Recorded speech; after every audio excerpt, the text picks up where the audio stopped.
Hello, this is everybody Himanshu and welcome to all of you. एक बहुत बड़ा question है जो लड़के पूछते हैं, जो भी फ़ोन करता है, जो कॉलर्स होते हैं, उनका ये सवाल होता है कि सर, जो सर्टिफिकेट है वो जेन्युइन तो होगा ना? जो सर्टिफिकेट है वो लीगल तो है ना? वो फ़र्ज़ी तो नहीं है? हम कैसे चेक करें कि जो सर्टिफिकेट है ये जेन्युइन है? हम कैसे चेक करें कि ये सर्टिफिकेट वो फ़र्ज़ी नहीं है? तो ये वीडियो मैं इसी के लिए बना रहा हूँ, थोड़ी डिटेल में बताऊँगा इस चीज़ को, तो आप इसको समझने की कोशिश करिएगा। अगर समझ ना आए दोबारा रिपीट करके देखिएगा, क्योंकि मैं ये चाहता हूँ कि मैं अगर आपको कोई चीज़ बता रहा हूँ तो वो आपकी समझ में आनी चाहिए। देखिए, सर्टिफिकेट अगर दिल्ली और गाज़ियाबाद की बात करें, पूरे इंडिया में तो सर्टिफिकेट कहाँ-कहाँ मिलते हैं, सबके जो ऑप्शंस हैं सब कुछ ऑनलाइन भी मिलते हैं, कुछ बाय हैंड भी मिलते हैं, कुछ हैंड रिटन भी दिए जाते हैं, मतलब फॉर्म होता है उसको भर के दिया जाता है। मैं दिल्ली और गाज़ियाबाद में अगर बात आपको बताऊँ, क्योंकि अगर आप दिल्ली और गाज़ियाबाद में करने के अगर इंटरेस्टेड हैं और दिल्ली और गाज़ियाबाद से अगर करना चाहते हैं, तो दिल्ली और गाज़ियाबाद का सर्टिफिकेट ऑनलाइन चेक होता है। आप चाहे दिल्ली के हों या दिल्ली के बाहर से दिल्ली में आके करें, आप गाज़ियाबाद उत्तर प्रदेश के हों या उत्तर प्रदेश में कहीं बाहर से आके करें, आपका जो प्रोसेस रहता है वो 98% जो है शादी प्लस रजिस्ट्रेशन का रहता है। अब इस चीज़ को लेके हम जेन्युइनिटी के बारे में आपको बताना चाहते हैं, क्योंकि बहुत से लोग ये कॉल करके भी कहते हैं कि सर मैं अपना सर्टिफिकेट आपके पास भेज दूँ, आप उसको चेक और वेरीफाई करके बता दो। देखिए, जब आप सेम डे, एक दिन में या 2 दिन में, या सेम डे आप शादी करने के लिए जाते हैं, या दिल्ली आते हैं, गाज़ियाबाद आते हैं, तो उसके अंदर जो प्रोसेस फॉलो किया जाता है वो पहले आपकी शादी कराई जाती है, फिर उसका रजिस्ट्रेशन कराया जाता है, राइट? तो जो शादी का सर्टिफिकेट है आर्य समाज, सबसे पहली बात वो जेन्युइन होना चाहिए। अब हम उसकी जेन्युइनिटी की बात आपको बताएं, जेन्युइन कैसे हो। एक तो आर्य समाज हो या कोई भी संस्था हो जो शादी का सर्टिफिकेट आपको इशू कर रही हो, वो रजिस्टर्ड होनी चाहिए। मतलब इस काम के लिए रजिस्टर हो, जैसे आप समझते हैं कि कोई भी संस्था रजिस्टर करी जाती है, कोई ट्रस्ट है वो रजिस्टर किया जाता है, उसी तरीके से ये भी, इनका भी काम, जो इस तरह की संस्थाएं होती हैं, इस तरह के जो मंदिर होते हैं, वो रजिस्टर किए जाते हैं रजिस्ट्रार ऑफिस से। तो उनके पास रजिस्ट्रेशन नंबर हो, पहली बात। और रजिस्ट्रेशन अगर नंबर होगा तो वो अपना रिकॉर्ड बिल्कुल मेंटेन करते होंगे, तो रजिस्ट्रेशन नंबर के साथ साथ वो सर्टिफिकेट के ऊपर एक रेफरेंस नंबर भी लिख के देते हैं। रेफरेंस का नंबर कि आपके डॉक्यूमेंट्स की फाइल उनके पास इस रेफरेंस नंबर से दर्ज की गई है। समझे आप? रेफरेंस का नंबर, रजिस्ट्रेशन नंबर क्या हुआ कि भाई उनकी संस्था जो है रजिस्टर्ड है शादी कराने के लिए।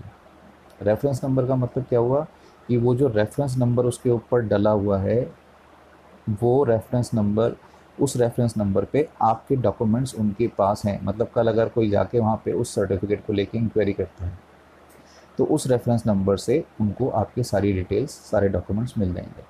क्योंकि सबसे ज़्यादा ज़रूरी होता है कि जिस आर्य समाज से आप शादी कर रहे हैं वो आपका रिकॉर्ड मेंटेन करे, और रिकॉर्ड को चेक करने का तरीका यही है, एक जेन्युइनिटी चेक करने का। बाकी तो आप किसी का जाके रिकॉर्ड देखोगे नहीं, फाइल तो सब आपके सामने बना के रख देंगे। वो मेंटेन कर रहे हैं कि नहीं कर रहे हैं, ये भी उनके ऊपर ही डिपेंड करता है। लेकिन अगर रेफरेंस नंबर उस पर पड़ा है, रजिस्ट्रेशन नंबर है, रेफरेंस नंबर है, तो आप ये समझ लें कि 90% वो संस्था जो है जेन्युइन है। दूसरी, अगर जेन्युइनिटी की बात है तो आप उस जगह से करें जहाँ रोज़ाना, मतलब फ्रीक्वेंटली वहाँ पर जो है काम होता हो, शादी हो रही हो, वो संस्था उस काम को बहुत अच्छे से कर रही हो। नई संस्था भी अच्छा काम करती हैं, ऐसा नहीं कि वो खराब काम करती हैं, बट ये थोड़ा सा आपके देखने वाली बात है कि आप देखें कि भाई उस जगह पर और लोग भी आ रहे हैं, काम हो रहा है, किस तरह से मैनेजमेंट है, क्या चीज़ चल रही है, क्या क्या चीज़ आपसे ली जा रही हैं, कैसे उसको मेंटेन कर रहे हैं, रिकॉर्ड रजिस्टर सब मेंटेन है या नहीं है वहाँ पे, ये सब चीज़ें आप देखें, और बिल्कुल आपको देखना भी चाहिए। दूसरा आता है, जब उस शादी को हम लोग रजिस्टर करते हैं, उस शादी को जब रजिस्टर करते हैं तो एक कोर्ट का सर्टिफिकेट मिलता है, दिल्ली में भी मिलता है, गाज़ियाबाद में मिलता है, और दोनों ही सर्टिफिकेट आप ऑनलाइन चेक कर सकते हैं। क्रेडेंशियल उनके डलते हैं जो एप्लीकेंट होता है। दिल्ली में जो एप्लीकेंट होगा, लड़का और लड़की, लड़का और लड़की में दोनों में से जो भी एप्लीकेंट होगा जिसके नाम से वो फाइल तैयार हुई होगी, उसकी डेट ऑफ बर्थ, आपका जो रजिस्ट्रेशन जो नंबर होगा दिल्ली के अंदर, रजिस्ट्रेशन नंबर, आधार कार्ड नंबर, ये डाल के और नीचे कैप्चा एंटर करके आप वो सर्टिफिकेट जो डाउनलोड जैसे करते हैं वैसे ही आप चेक कर सकते हैं, क्योंकि दिल्ली के अंदर बाई हैंड नहीं मिलता, आपको डाउनलोड ही करके मिलता है। तो ये तो जेन्युइनिटी होगी दिल्ली की। क्योंकि कई बार ऐसा भी होता है कि स्टैम्प पेपर पर सर्टिफिकेट पकड़ा दिया जाता है, वो ऑनलाइन तो छोड़ो, वो कहीं पर भी चेक नहीं हो सकता, और उस सर्टिफिकेट की कोई वैल्यू नहीं होती। तो स्टैम्प पेपर पर नहीं होता, वो दिल्ली गवर्नमेंट की वेबसाइट पर चेक होता है। ये दिल्ली की बात। अब रही गाज़ियाबाद की बात, गाज़ियाबाद में भी ऑनलाइन आप अपना सर्टिफिकेट चेक कर सकते हैं। वो उत्तर प्रदेश की वेबसाइट पे ऑनलाइन चेक होता है। तो जब आपने शादी करी तो उसके लिए मैंने बता दिया क्या चीज़ें हैं। उसके बाद जब आप रजिस्ट्रेशन कराते हैं, उसके बाद जब आपको सर्टिफिकेट मिलता है, उसके ऊपर एप्लीकेशन आईडी लिखी रहती है और नीचे जो है आपका नाम और नीचे जो है नंबर उसके अंदर पड़ा रहता है। जिस सीरियल नंबर से वो उस रजिस्टर के अंदर मेंटेन है वो भी उसमें लिखा रहता है। तो application ID, date of birth ये डालना पड़ता है। आप ऑनलाइन जाके गाज़ियाबाद का सर्टिफिकेट भी चेक कर सकते हैं। तो ये दोनों चीज़ें हो गई कि अब जेन्युइनिटी कैसे चेक होगी। तो जो ऑनलाइन गवर्नमेंट की वेबसाइट पर चेक कर रहा है तो वो जेन्युइन है।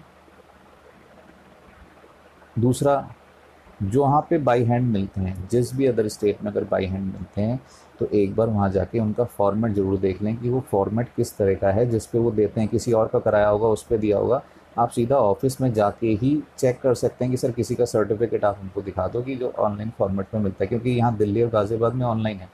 अगर आप इसको चेक करना चाहते हैं जेन्युइनिटी, तो मैंने आपको तरीका उसके लिए बता दिया, आप चेक कर सकते हैं। वो मतलब वो तो आपको पता चल जाएगा। लेकिन कहीं पर अगर आपको मैनुअली दिया जाता है, हैंड रिटन फॉर्मेट दिया जाता है, हाथ से बना हुआ कोई फॉर्मेट है, कोई छपा हुआ है, उसके अंदर भर के दिया जाता है, तो सबसे पहले आप उस ऑफिस में जाकर अंदर ऑफिस में बात करें, उनसे पूछें कि सर किस तरह का सर्टिफिकेट मिलता है। ताकि फिर अगर आप किसी को हायर करना चाहते हैं, किसी के थ्रू करवाना चाहते हैं, तो एटलीस्ट आपको पता हो कि आपको ये सर्टिफिकेट वहाँ से इस तरह का बना हुआ मिलेगा। ऐसे ही नहीं यकीन कर लें किसी के ऊपर, क्योंकि फिर सिचुएशन इस तरह की हो जाती है कि आपने तो सर्टिफिकेट आपको मिल जाता है और उसके बाद फिर जब कॉलर्स के इतने कॉल आते हैं, वो कहते हैं कि सर हमारा तो ऐसे कराया था वैसे कराया था, किसी की शादी भी नहीं कराई और उसको एक स्टैम्प पेपर पे सर्टिफिकेट बना के पकड़ा दिया और बोल दिया कि जी यही रजिस्ट्रेशन सर्टिफिकेट है। और पैसे के चार्जेस भी उनसे बहुत सारे ले लिए गए। चलिए खैर, अब ये तो खैर कुछ नहीं कह सकते, हर आदमी की अपनी सोच है, उसको सोचने समझने की शक्ति है। क्योंकि नॉर्मली जब आप कोई लीगल तरीके से सही तरीके से शादी करने के लिए जाते हैं तो उसमें आपको चार्जेस तो लगते हैं। देखिए दिल्ली में करें आप गाज़ियाबाद में करें, मैं एक अप्रॉक्सीमेट आइडिया अगर उसके अंदर बताऊं तो 11,000 से लेकर 20-22 हज़ार तक का खर्चे के बीच में आपका जो है हिसाब किताब पड़ता है। ये दिल्ली और गाज़ियाबाद दोनों के बारे में आपको बता रहा हूँ। इसके बीच के अंदर फ़िलहाल जो खर्चा है, जब मैं वीडियो बना रहा हूँ इस टाइम की बात कर रहा हूँ, स्टार्टिंग फ्रॉम 11,500 से लेकर 20-22 हज़ार तक के आसपास आपका खर्चा पड़ता है। वो डिपेंड करता है आप यहाँ के हैं, कहाँ के हैं, किस जगह का एड्रेस है, क्या है, सारी चीज़ें हैं उसके अंदर। लेकिन फिर भी अगर इतना पैसे देने के बाद भी आपको सही सर्टिफिकेट ना मिले तो दिक्कत होती है। तो जब आप इस पैसे को लेके कॉम्प्रोमाइज़ करते हैं, अब जैसे एक किसी ने क्वेश्चन किया कि सर हर जगह अगर प्रोसीजर सबका सेम है तो फ़ीस सेम क्यों नहीं होती? भाई फ़ीस कैसे सेम होगी? अगर इंडिया में हम बात करें तो एडवोकेट की फ़ीस किसी की 10,000 भी है और किसी की 1 लाख रुपए घंटा भी है। कोई पर अपीयरेंस पैसे लेते हैं और 5-5, 7-7 लाख रुपए की अपीयरेंस ले लेते हैं। तो जब कोई एडवोकेट किसी चीज़ काम को करा रहे हैं तो भाई उनके टाइम की वैल्यू है, उनके पैसे की वैल्यू है। और आप जो पैसा उनको दे रहे हैं डिपेंड करता है एडवोकेट, उनका वर्क, उनका एक्सपीरियंस, उनका काम। तो ये चीज़ें जो हैं सिमिलर नहीं हो सकती आप अगर सोचें। बट फिर भी जेन्युइन फ़ीस जो भी ये काम कराते हैं दिल्ली और गाज़ियाबाद में, मैं नॉर्मली अगर आपको उसके बारे में बताऊं तो अप्रॉक्सीमेट इसके बीच का हिसाब किताब रहता है 11 से 22। ये मैं उनके लिए बता रहा हूँ जो इंडिया के रहने वाले हैं और यहीं गाज़ियाबाद के, इंडिया के, दिल्ली के या पूरे हिंदुस्तान में कहीं के रहने वाले, उनके लिए बता रहा हूँ। अगर विदेशी कोई होता है तो उसमें चार्जेस कुछ एक्स्ट्रा लगते हैं, उसमें प्रोसेस में थोड़ा सा फाइल बनाने में और डॉक्यूमेंट्स तैयार करने में, तो इसमें उसके एक्स्ट्रा चार्जेस हो जाते हैं। तो वो थोड़ा सा एक्स्ट्रा, उसके लिए मैंने आपको वीडियो बनाई है फॉरेन मैरिज एक्ट और एनआरआई मैरिज, उसमें आप जाके चेक कर सकते हैं। तो उम्मीद करता हूँ आपको ये वीडियो पसंद आई होगी। Thank you so much for watching this video. मिलते हैं अगले वीडियो में।